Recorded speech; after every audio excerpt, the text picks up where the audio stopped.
అందరికీ నమస్కారం. గత కొన్ని నెలలుగా సాగుతున్నటువంటి తెలంగాణలో రుణమాఫీ అంశంలో పచ్చి అబద్ధాలు మాట్లాడిన రేవంత్ రెడ్డి గారు ఎన్ని అబద్ధాలు అంటే ఈ రాష్ట్రంలో ఏ ముఖ్యమంత్రి ఎన్నడూ మాట్లాడిన అబద్ధాలు మాట్లాడుతూ ఈరోజు నేరుగా గౌరవ ప్రధానమంత్రి గారికి నరేంద్ర మోడీ గారికి లేఖ రాయడం బాధాకరమని తెలియజేస్తా ఉన్నాను. నేను ఒకటే అడుగుతా ఉన్నాను, పంట రుణాల మాఫీపై గౌరవ ప్రధానమంత్రి నరేంద్ర మోడీ గారికి వాస్తవాలు విస్మరిస్తూ లేఖ రాసినటువంటి రేవంత్ రెడ్డి గారు ఎన్నో అబద్ధాలు ఎన్నో అవాస్తవాలతోటి కూడుకున్నటువంటి ఈ లేఖలో దేశ ప్రజల్ని కూడా మోసం చేసే రీతిలో ఈ లేఖ ఉన్నది. ఆ లేఖను పూర్తిగా ఖండించడమే కాకుండా వాస్తవాలతో కూడినటువంటి బహిరంగ లేఖను గౌరవ ముఖ్యమంత్రి గారికి రాస్తూ ప్రధానమంత్రి గారికి ఈ లేఖ కాపీని కూడా పంపడం జరుగుతుంది. ముఖ్యమంత్రి రేవంత్ రెడ్డి గారు పిసిసి అధ్యక్షుడిగా ఉన్నప్పుడు తెలంగాణ రాష్ట్రంలో ఏకకాలంలో 2 లక్షల రూపాయల రుణమాఫీ చేస్తాను.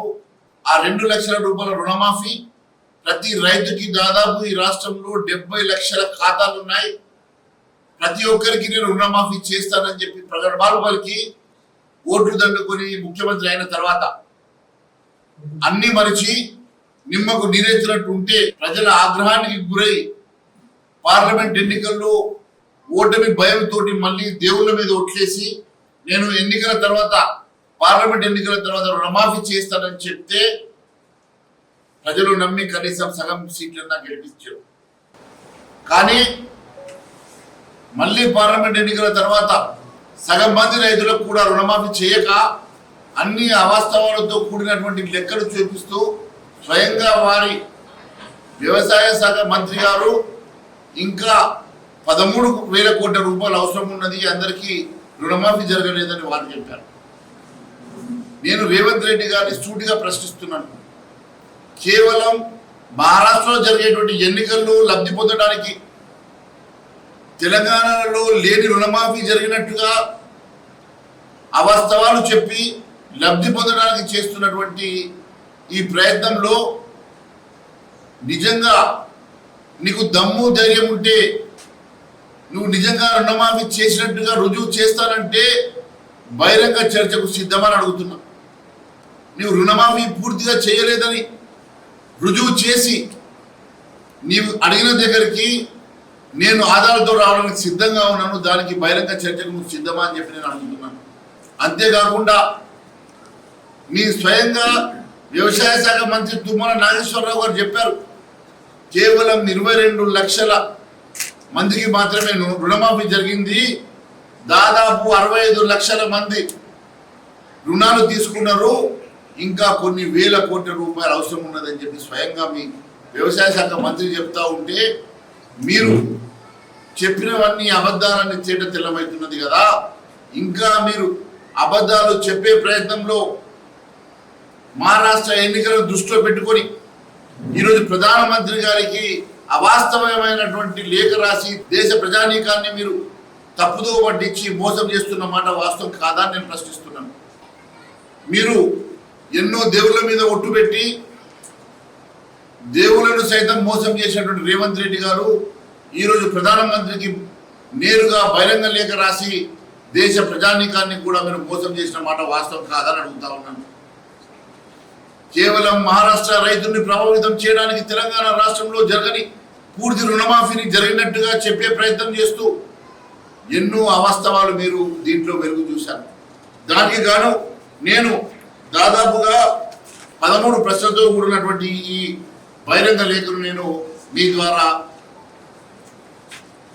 గౌరవ ముఖ్యమంత్రి గారికి నేను పంపడం జరుగుతున్నది. మరి నేను పంపేటువంటి బహిరంగ లేఖ కాపీని ఎన్ని అబద్ధాలు ఎన్ని అవాస్తవాలతో ఈ లేఖ రాశారో వారి డొల్లతనాన్ని బయటపెట్టే ప్రయత్నంలో మీ ద్వారా నేను ఈ యొక్క కాపీని ప్రధానమంత్రి గారికి కూడా పంపిస్తున్నాను. ఎందుకంటే రేవంత్ రెడ్డి గారి లేఖలో చెప్పినటువంటి అవాస్తవాలు ఒక్కసారి మీ దృష్టికి తీసుకొస్తాను. రేవంత్ రెడ్డి గారు మీరు 49,500 కోట్ల రూపాయలు పూర్తి రుణమాఫీకి జరుగుతుందని చెప్పేసి ఆర్థిక నిపుణులు చెప్పిన మాట వాస్తవం కాదా?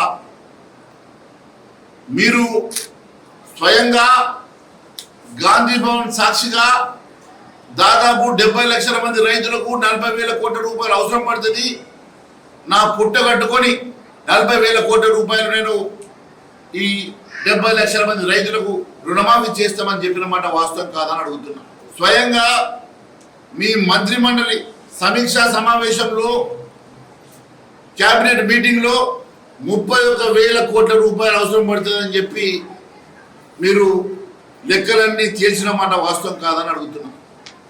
మళ్ళీ బడ్జెట్ సమావేశంలో రుణమాఫీ కోసం 26,000 కోట్ల రూపాయలు మీరు బడ్జెట్లో అలకేట్ చేసిన మాట వాస్తవం కాదని అడుగుతున్నా. మళ్ళీ మీరే 17,933 కోట్లు మాత్రమే రిలీజ్ చేసినట్టుగా మీ లెక్కలు చెప్తున్నాయి కదా. మరి ఎక్కడ 49,500 కోట్లు, ఎక్కడ 19,933 కోట్లు? అంటే మీరు ఎన్ని రకాలుగా రైతాంగాన్ని మోసం చేసి అబద్ధం చెప్పి తెలంగాణ రాష్ట్ర రైతుల్ని మోసం చేయడమే కాకుండా ఈరోజు ప్రధానమంత్రి గారికి లేఖ రాస్తూ దేశ ప్రజానీకాన్ని కూడా తప్పుదోవ పట్టించి మోసం చేసే ప్రయత్నం చేస్తున్నది వాస్తవం కాదని అడుగుతున్నా. మరి ఇన్ని రకాలుగా మీరు అబద్ధం చెప్పి అర్హులైన రైతులందరికీ రుణమాఫీ చేస్తానని మోసం చేసి ఈరోజు మీరు ప్రధానమంత్రి గారికి బహిరంగ లేఖ రాసి మీరు ఏం చెప్పదలుచుకున్నారో, మరి దేశ ప్రజానీకానికి ఎందుకు తప్పుదోవ పట్టించే ప్రయత్నం చేస్తున్నారో చెప్పాల్సిన అవసరం ఉన్నది. పూర్తిగా రుణమాఫీ చేసినట్లు మీరు రుజువు చేయడానికి సిద్ధంగా ఉంటే నేను బహిరంగ చర్చకు మీరు ఎక్కడికి రమ్మంటే అక్కడికి రావడానికి సిద్ధంగా ఉన్నానని తెలియజేస్తా ఉన్నాను. అంతేకాకుండా రుణమాఫీపై శ్వేతపత్రానికి మీరు సిద్ధంగా ఉన్నారని అడుగుతున్నా. మరి దీని మీద ఎంతమంది అర్హులు ఉన్నారు ఈ రాష్ట్రంలో, దాంట్లో ఎంతమందికి మీరు రుణాలు ఇచ్చి ఎంతమంది రుణ విముక్తులు చేసినారు, మిగిలిన ఎంతమంది రుణాలు అర్హులైనటువంటి రుణాలు ఉన్నటువంటి రైతులు ఎంతమందికి ఇంకా రుణమాఫీ చేయాల్సి ఉన్నది, మరి ఎక్కడన్నా పబ్లిక్ డొమైన్లో మీరు పెట్టే ప్రయత్నం చేశారని అడుగుతున్నా. ఎట్టి పరిస్థితిలో మీరు ఇప్పటి వరకు ఎన్ని వేల కోట్ల రూపాయలు రుణమాఫీ కోసం ఖర్చు చేశారు, ఎంతమంది రైతులకు లబ్ధి జరిగింది, ఇంకా లబ్ధి చేకూర్చాల్సిన రైతులు ఎంతమంది, దానికి కావాల్సిన నిధులెన్ని, దాని మీద మీరు శ్వేతపత్రం ఇవ్వాల్సిందిగా భారతీయ జనతా పార్టీ డిమాండ్ చేస్తూ ఉన్నది. గత 6 నెలల నుంచి భారతీయ జనతా పార్టీ ఎప్పటికప్పుడు దీని మీద రైతుల పక్షాన నిలబడి రైతుల పక్షాన మేము ఎప్పటికప్పుడు అడుగుతున్నప్పటికీ కూడా మీరు దాటవేసే ధోరణి చేస్తే చివరికి సెప్టెంబర్ 30వ తారీఖు నుంచి అక్టోబర్ 1వ తారీఖు వరకు దాదాపు 24 గంటల సేపు భారతీయ జనతా పార్టీ ప్రజాప్రతినిధులందరం కలిసి దీక్ష చేసి రైతాంగానికి రుణమాఫీ చేయాలని చెప్పి డిమాండ్ చేస్తూ మేము దీక్ష చేస్తే కూడా ఇప్పటి వరకు స్పందించినటువంటి ముఖ్యమంత్రి రేవంత్ రెడ్డి గారు నిన్న సాయంత్రం 7 గంటలకు ఒక బహిరంగ లేఖ రాసి మళ్ళీ ఒక వివాదాస్పదమైనటువంటి అబద్ధం ఆడి భారత ప్రజానీకాన్ని మభ్యపెట్టి మోసం చేసే ప్రయత్నం చేస్తున్నాడు. ఎట్టి పరిస్థితిలో కూడా మీ అబద్ధాలను ప్రజలు నమ్మరు. ఇది కేవలం మహారాష్ట్ర ఎన్నికల్లో మీరు ఒక స్ట్రాటజీ ప్రకారం లబ్ధి పొందడానికి మాత్రమే చేస్తున్న ఒక స్ట్రాటజీగా భావిస్తున్నాం. మీరు ప్రజల్ని మోసం చేసే ప్రయత్నం చేస్తున్నారు కదా. మరి వెంటనే దీని మీద చర్చకు కనీసం బహిరంగ చర్చకు సిద్ధం కాకుంటే అసెంబ్లీ సమావేశాన్ని ఏర్పాటు చేసి అసెంబ్లీ సాక్షిగా దీని మీద చర్చించడానికి మీరు సిద్ధమా? మేము సిద్ధమని చెప్పి తెలియజేస్తా ఉన్నాను.